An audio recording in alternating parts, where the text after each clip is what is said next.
Hola familia, ¿cómo están? Espero estén muy bien. Estoy aquí con mi amigo Ernie Aguirre. Hola amigo, ¿cómo estás? Bien, ¿y tú?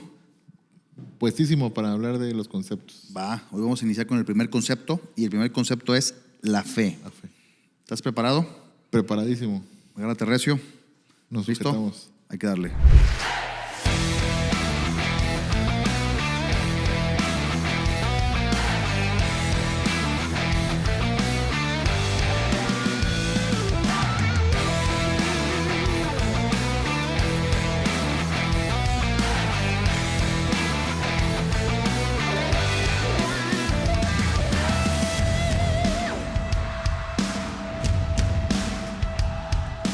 Ponte cómodo, amigo, porque esto se va a poner interesante. Muy bien. Vamos a ver. Nos acomodamos. Aquí, a ver, la fe.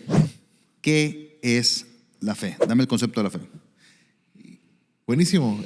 Creo que antes de esa pregunta tendríamos que decir cómo conceptualizar la fe. A ver. Y el punto es que nosotros vamos a conceptualizar la fe por tres medios. Número uno es la familia, ¿no? O sea, lo que desde niños aprendemos. Tienes que creer en Dios y ¿qué es tener fe? Pues tienes que creerle a Diosito, ¿no? Cosas así, ¿no? Dos, la iglesia. Es decir, si asistes a una iglesia, a una comunidad, independientemente de la denominación o religión que sea, te van a enseñar un concepto de fe. En el lado protestante, generalmente lo conceptualizamos de esta manera. La fe es la certeza de lo que se espera y la convicción de lo que no se ve, usando este pasaje de Hebreos. Y la tercera forma es que tú llegues hacia el concepto por la investigación o por tus propias conclusiones. Ok. Entonces, puede ser que hayas aprendido un buen concepto en tu familia o en la iglesia, o que hayas tenido que llegar a esto, pero tienes que indagar en cómo se comunica la fe en la Biblia. Porque, por ejemplo, hay una disputa muy marcada entre católicos y protestantes con respecto a la fe. La fe que tiene que ver con las obras, Okay. ¿no? El tema es que probablemente no entendamos tampoco las obras, que va a ser también un tema. Otro concepto, ¿no? Interesante. Porque a veces creemos las obras como la caridad. Sin embargo, el ejemplo que utiliza para decir que Abraham hizo buenas obras fue intentar matar a su hijo. Entonces ahí hay algo interesante. El punto es que si yo me voy a la definición protestante, es decir, la fe es la certeza de lo que se espera y la convicción de lo que no se ve, llega a ser muy ambiguo. ¿Por qué? Porque yo puedo esperar lo que sea. Yo estoy seguro de que me va a caer $1 millón ahorita aquí y tengo certeza. Pues sí, eso es lo que yo espero. Pero eso es lo que dice la Escritura. Entonces ahí es cuando vamos formando el concepto. Entonces si nos vamos al punto de ver en el idioma original de la Escritura, en este caso en el Nuevo Testamento, que es el griego, en la palabra, yo siempre digo pistis por una razón, porque en realidad ahí ya está conjugado el verbo, ¿no? Sí. Pero la palabra es pisteo.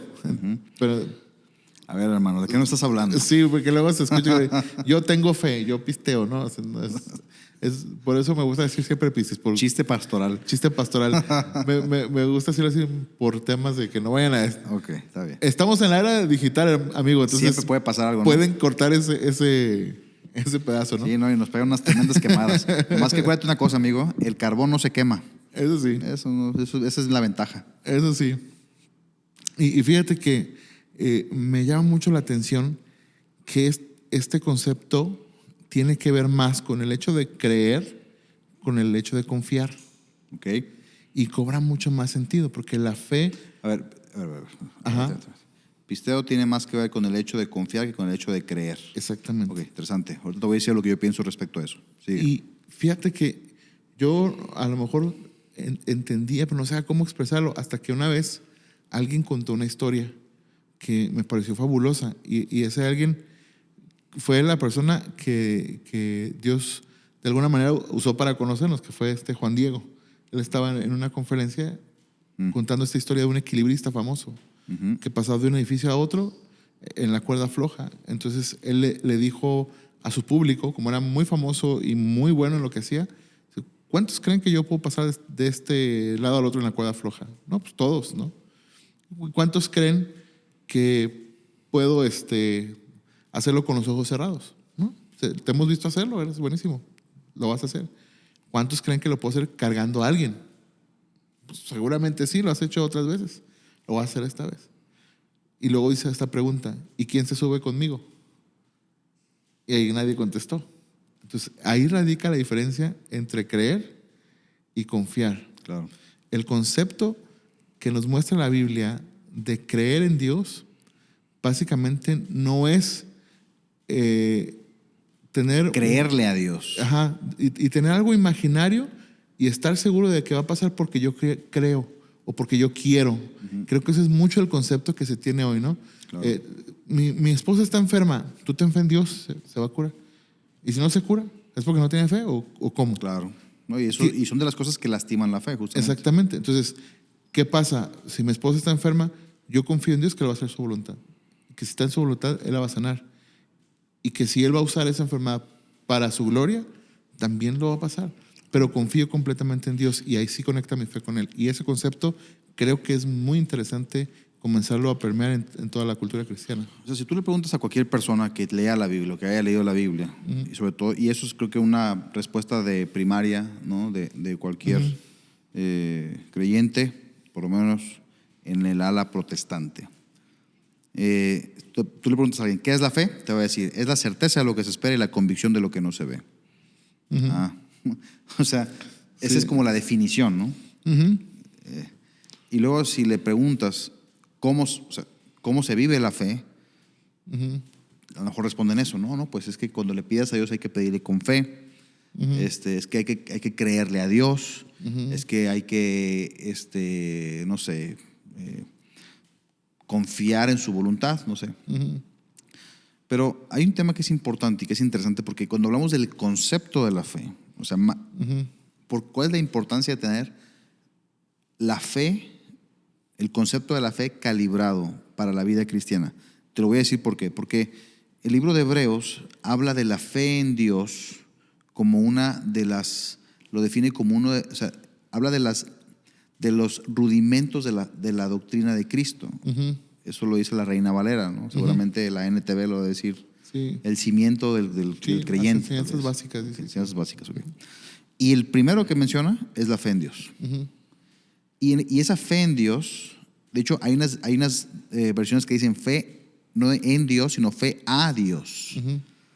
Y creo que cuando tú lees eso, entonces empiezas a darte cuenta, como creyente, ¿no? Que tú empieza a salirse del lugar donde tenías el concepto de la fe y se va a la acción. Te voy a decir en qué sentido, a ver si puedo ordenar mis pensamientos ahorita. Una cosa es creer en Dios, otra cosa es creerle a Dios. Y aquí esas dos siguen formando parte del mismo, digamos que están del mismo lado de la fe. Pero la otra parte de la fe, que es lo que significaría fe a Dios, tiene que ver con eso que tú mencionaste, con la confianza. Sí. Y el ejemplo está aquí. Dice, después de esa parte donde en Hebreos 11:1, donde el apóstol Pablo define la fe, viene toda una exposición de la fe a Dios. ¿No? Por la fe esto, por la fe aquello, por la fe lo otro, por la fe, o sea, por creerle a Dios esto y esto. Y luego termina diciendo, ¿no? Y ninguno de ellos vio lo que, digamos que la promesa cumplida. Entonces hay un cierto, ahí creo que de alguna manera el apóstol Pablo apunta a este concepto de la fe como confianza. Cuando hace este desarrollo del concepto de la definición de la fe. O sea, la fe consiste en que Dios te pide, o sea, confías en Él, sigues su palabra, caminas el camino que Él traza, esperando que algo suceda, sin tener la necesidad de ver que suceda, porque no estás confiando en ver la expresión, sino en aquel que lo prometió. Sí, completamente. Y a lo mejor alguien se preguntará, bueno, ¿y eso en la vida práctica cómo se ve? Es muy fácil. Por ejemplo, un tema que creo que es difícil para los seres humanos es el perdón, ¿no? Entonces, Dios a qué nos manda? A perdonar, ¿no? Sin necesidad de que alguien más nos pida perdón, nosotros tenemos que tener la capacidad de perdonar. El perdón implica fe en que eso que Dios nos dice es lo correcto. Confío en lo que es lo mejor para mí.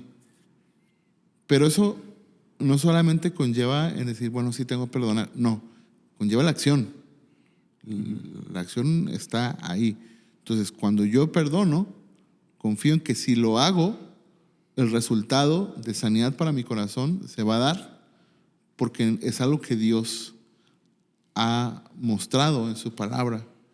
Por lo tanto, cuando yo lo llevo a la acción, no solamente estoy siendo obediente, sino como lo decíamos en capítulos anteriores, la obediencia implica fe, confianza en lo que Dios está diciendo.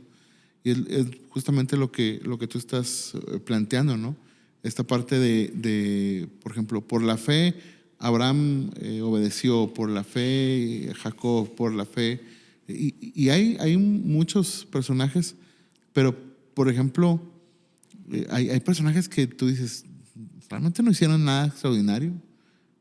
No, o sea, no es como que incluso Rahab, esta mujer que ayudó a los ahí está en ese mismo diálogo. En ese mismo diálogo y dices, ¿qué hizo Abel? ella? Abel, ¿no?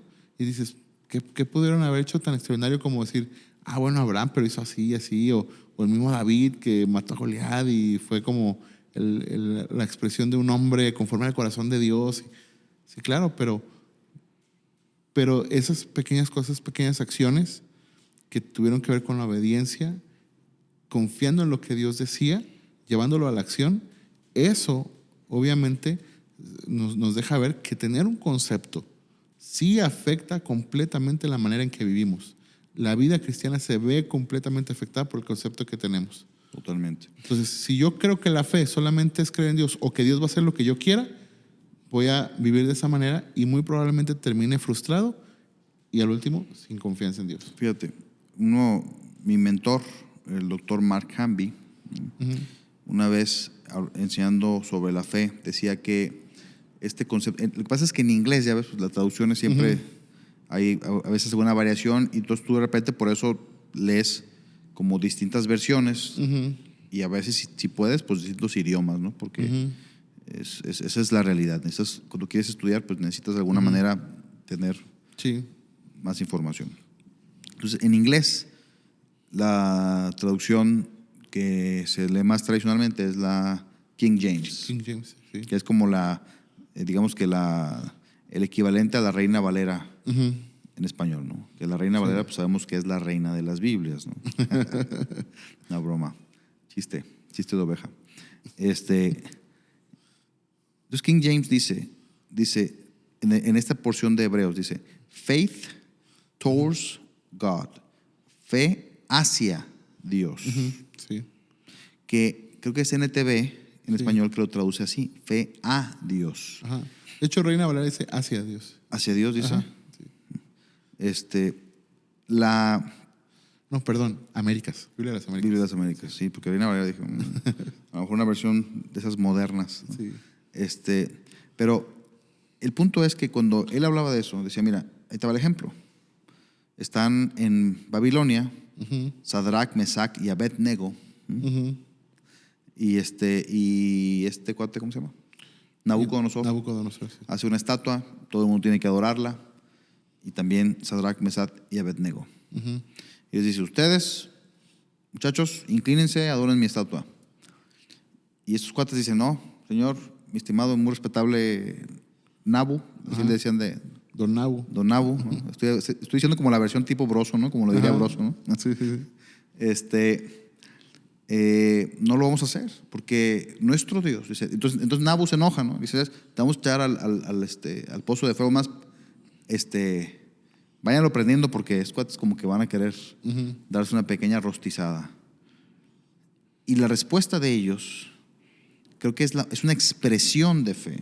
O sea, una cosa es la fe como concepto, otra cosa es cómo se expresa la fe, cómo se vive la fe. Completamente de acuerdo. Y la respuesta de ellos es, mira, mi estimado, muy respetable Nabu, nuestro Dios, dice, es capaz de sacarnos del pozo de fuego, ¿no? No recuerdo cómo se dice sacarnos o de, Sí, sí. no sé, De librarnos de tu mano. de librarnos. Dice, pero sepa, oh rey, ¿no? O sea, y si no, dice, o sea, si no lo hace, es capaz de hacerlo, pero y si no lo hace, sepa, oh rey, que no nos vamos a inclinar a tu imagen, a tu estatua. Exactamente. O sea, ese y si no, creo que esa es justamente la expresión de la fe. Mira, Completamente. mi Dios puede. Y si tú le das aplicación, por ejemplo, lo que decías con el tema de la enfermedad, con el tema de la petición, con el tema de o sea, todo lo que los creyentes hacemos, ¿no? O para lo que queremos usar la fe. Si nosotros le damos esa aplicación, o sea, a todo lo que hacemos con respecto a la fe, creo que se va corrigiendo nuestro concepto de fe. Sí. O sea, mi Dios puede, ¿no? Y si no, sigue siendo Dios. O sea, no me voy a inclinar, no voy a dar mi brazo a torcer. O sea, si Él no lo hace, no va a cambiar mi opinión respecto a que Él es Dios. Creo que ahí es donde finalmente vemos la expresión o el fruto de la fe en una persona. Sí. ¿No? Sí, completamente. Coincido. Y fíjate qué buen ejemplo, ¿eh? Qué buen ejemplo pusiste de estos jóvenes, porque creo que hoy en día, después de estos años, finales de los 80s, casi todos los 90s, con esta tipo de teología de la palabra de fe, ¿no? Que más bien pareciera como una confesión positiva, más que palabra de fe, ¿no? Donde se ordena. Tú decrétalo. Sí, exactamente, que tiene que ver más con la metafísica, ¿no? De manifiéstalo, ¿no? Siempre me da mucha risa esa palabra, porque en la jerga cristiana donde yo crecí, cuando alguien decía que se manifestaba era como que estaba endemoniado, o sea, se le manifestaba el demonio. Entonces, cuando alguien dice manifiéstalo, como que automáticamente en mi mente, fíjate, ese es el tema de los conceptos. Pero sí, como de manifiéstalo, decláralo, decrétalo. Y creo que ha sido muy dañino, muy, muy dañino, porque dejamos de confiar en Dios en los momentos adversos y difíciles. Pero justamente ahí es donde se fortalece nuestra fe. Y otra cosa muy importante, que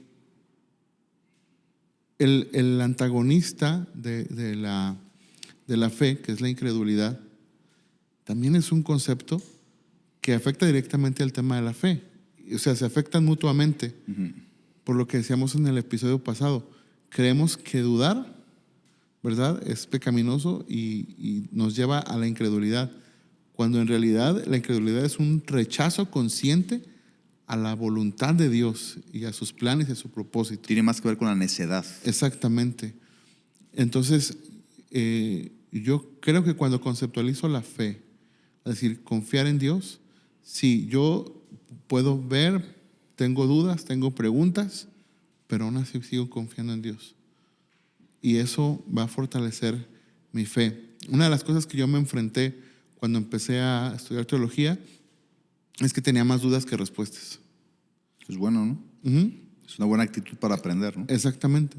El tema es que nosotros nos enseñan que eso es un pecado. Claro. Entonces yo me sentí, de hecho, debo confesarme que cuando... A ver, confiésate. Sí, esa confesión está buena porque yo empecé a estudiar teología a escondidas de mi pastor. ¿En serio? En serio. O sea, el pastor que teníamos en ese momento, ¿verdad? Se decía que el que se metía al instituto bíblico no servía para nada, que no te iban a enseñar nada, que el pastorado era un llamado de Dios si lo tenías. Oye, siempre el conflicto entre la ciencia y la práctica, ¿no? Exactamente. Entonces, cuando empiezo a estudiar, wow, yo veo cosas maravillosas, pero también pasó algo extraño, que decía, no, espérate, entonces como yo creo está mal. Gracias a Dios mi fe se fortaleció y aunque me pasó lo de la teoría del péndulo, que de repente vas a un extremo y luego al otro hasta que llegas como a un punto equilibrado, hoy con conocimiento de causa puedo decir que la duda razonable fortalece la fe, es decir, la confianza en Dios. Eso tiene que salir en un corto. Sí. Oye, como les digo, cuando estoy predicando, cuando digo una frase, le digo, voy a tomar un momento para ponerme así. Me tomen una foto y pongan el quote así, ¿no? Fíjate, creo que es importantísimo eso. Mira, yo no... otra vez, podemos tener opinión respecto a mil cosas, ¿no? La realidad de las cosas es que en su mayoría los movimientos carismáticos, ¿no? Los movimientos así muy pentecostales, muy de señales y prodigios, ¿no? Suelen ser como muy criticados y mal vistos por aquellos que no los tienen. Sí. O sea, y creo que también es un error pensar que está mal, ¿no? Pero la palabra dice que las señales siguen a los que creen. Sí. No los que creen deberían seguir las señales. Eso es un tema, es otra base muy simple para el creyente. Estimado amigo creyente, la palabra dice que las señales siguen a los que creen. Yo creo en las señales y en los prodigios. Yo creo, yo lo he visto. Sí, soy la persona más escéptica del mundo. Quien me conoce lo sabe. Pero lo he visto. O sea, y cuando tú lo ves, ¿cómo lo contienes, no? Sí. Pero por otra parte, cuando la actitud del creyente consiste en seguir las señales, o sea, su fe se basa en ese seguir las señales, pues una vez más estás agarrando la fe, el concepto, y lo estás depositando en la vasija equivocada, ¿no? Y creo que ahí, ¿no? Cuando una persona basa su fe en las señales y en los prodigios, ¿no? O como dices tú, en esos movimientos carismáticos de decretar y todo ese rollo, el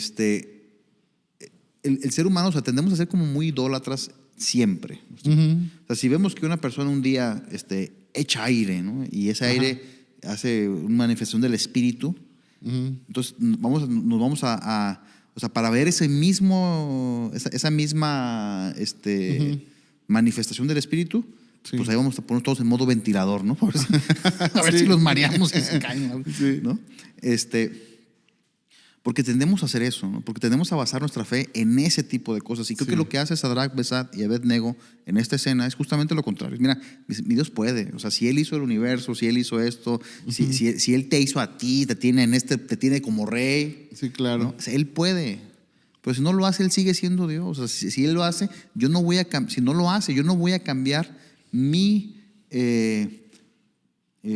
actitud respecto a honrarte a ti como Dios. ¿Me explico? Y creo que ese es un cimiento de la fe, porque todo creyente tiene una garantía en la Biblia, creo yo, en la palabra. En esta porción en Romanos, donde el apóstol Pablo dice, y todo obra para bien, para los que aman a Dios, los que son llamados de acuerdo, conforme a su propósito. O sea, para mí esa es como que la garantía final y la máxima expresión de confianza de parte del creyente para con Dios. O sea, yo espero lo mejor, espero que no me metan al horno, sé que mi Dios puede sacarme del horno, pero si no lo hace, o sea, la garantía que tengo es que todo obra para bien. O sea, voy a entrar al horno y voy para adentro y le voy a decir, a ver, ¿cómo le haces, mi Señor, para sacar de esto algo bueno, no? Sí. Porque creo que al final del día la fe del creyente se basa en la confianza que tiene en aquel que lo prometió, en aquel que lo dijo. Sí. Sí, de esa manera creo que yo puedo decir que mi concepto de fe es abandonarme completamente en confianza a Dios y en su palabra. Creo que ese sería como mi concepto personal de la fe. ¿Cómo lo puedo sustentar bíblicamente? Hay una historia, así rápidamente, que la quisiera mencionar, y es que hay un salmo que en Reina Valera dice que Dios nos guía más allá de la muerte. Eso me encanta, porque quiere decir que la muerte no limita a Dios. Entonces, Dios le promete a Moisés que lo va a llevar a la tierra prometida. Y yo puedo preguntar que si alguno de nosotros sabe que eso no se cumplió. Todos podríamos decir que sí. Sin embargo, yo creo que sí se cumplió. Sí se cumplió, y no solamente porque la vio de lejos, sino porque hay una escena que muestra a Moisés dentro de la tierra prometida. Claro, en el monte de la transfiguración. Hay una historia de un pastor que Dios le dijo, te voy a usar para traer unidad a todos los pastores de la ciudad, en Cali, Colombia. Él organizaba eventos de oración y nadie quería ir, porque iban a ir otros pastores que se caían gordos. Eso no pasó. Eso casi no pasó, solo pasó allá en Cali. Sí, en Cali. Pero lo que pasaba es que este cuate era amigo de todos. De todos los pastores. Él no tenía broncas, él aunque otros no se llevaran, él se llevaba bien con todos. El cártel de Pablo Escobar lo mata. En el funeral llegan todos los pastores que eran amigos de él.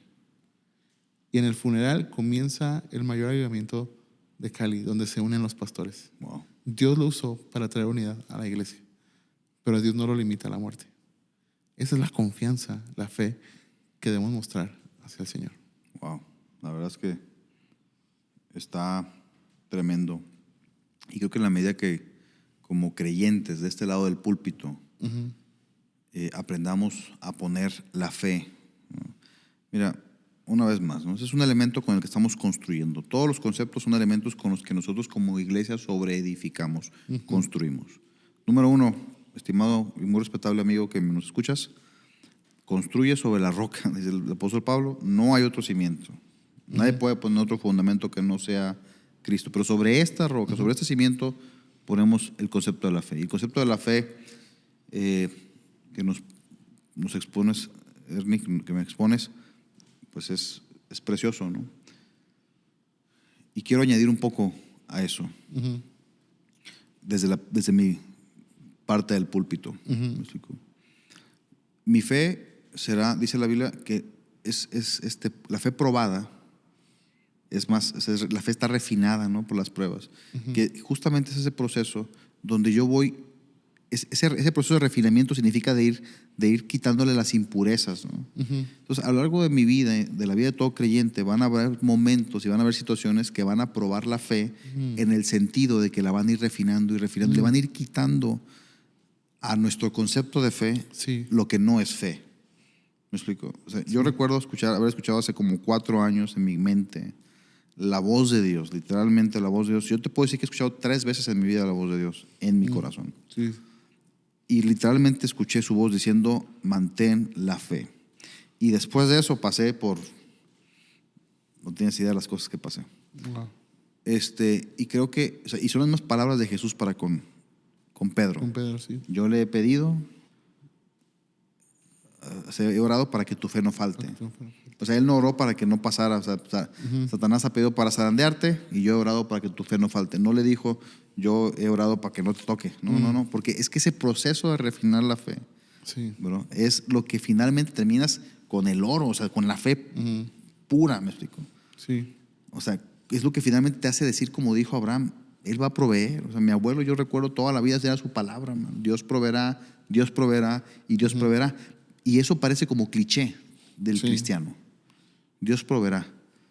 Pero son palabras que salen de la boca de un hombre cuya fe fue refinada. Sí. ¿No? Y aquí la invitación para la gente que nos oye, que a lo mejor está mal, ¿no?, que lo diga de esta manera, pero es que agarres la fe, ¿no? Tu concepto de la fe, la pongas sobre la roca y aprietes los dientes. Sí. Sí. Aprieta los dientes, ¿no?